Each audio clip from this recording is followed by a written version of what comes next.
ఆ హోమ్లో ఉండేవాళ్ళు సరిగ్గా ఎప్పుడు పుట్టారో వార్డెన్కు తెలియదు కాబట్టి బర్త్ డేట్ టైం ఏదో ఒకటి వేసేసి ఉండొచ్చు కదా.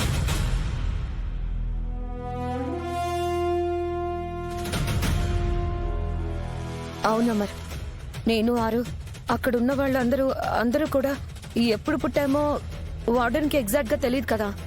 ఓహో, సరే అయితే పంతులు గారు ఆ డేట్ ని పక్కన పెట్టేసి తొందరలో ఒక మంచి ముహూర్తాన్ని చూడండి. నెల రోజుల్లో పెళ్లి జరిగిపోవాలి. మరీ నెల రోజుల్లో అంటే కష్టమమ్మా.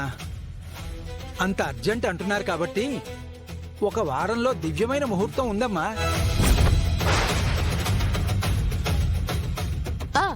ఆ ముహూర్తమే ఫిక్స్ చేయండి పంతులు గారు. అలాగేనమ్మా. వారంలో పెళ్ళేంటి? నీకు అవన్నీ పిచ్చి పట్టిందా? ఎందుకు అంత తొందర పడుతున్నావు?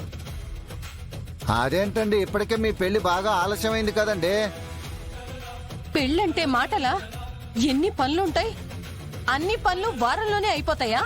పనుల గురించి వర్రీ లేదు యాదమ్మ. పార్దు, ఈ ముహూర్తం నీకు ఓకేనా?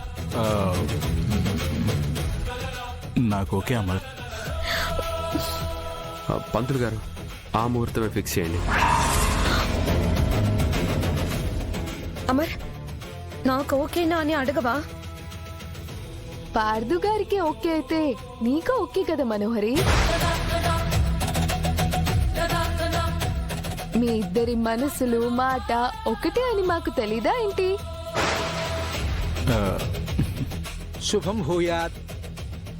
మీరన్నట్టుగా ఆ ముహూర్తానికే ఖాయం చేస్తున్నాను.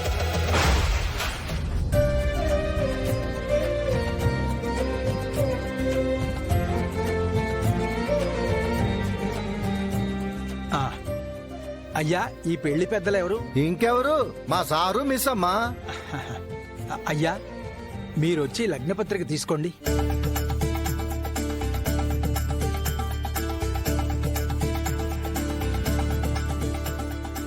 Congratulations Pardhu. Thank you Amar.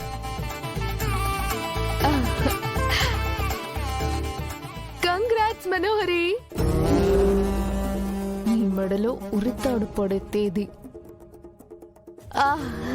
Sorry, పసుపు తాడు పడే డేటు ఖరారైంది.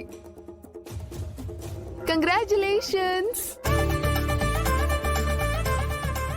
Congratulations Pardhu sir. Thanks Rathod. Manohar garu, congratulations అండి.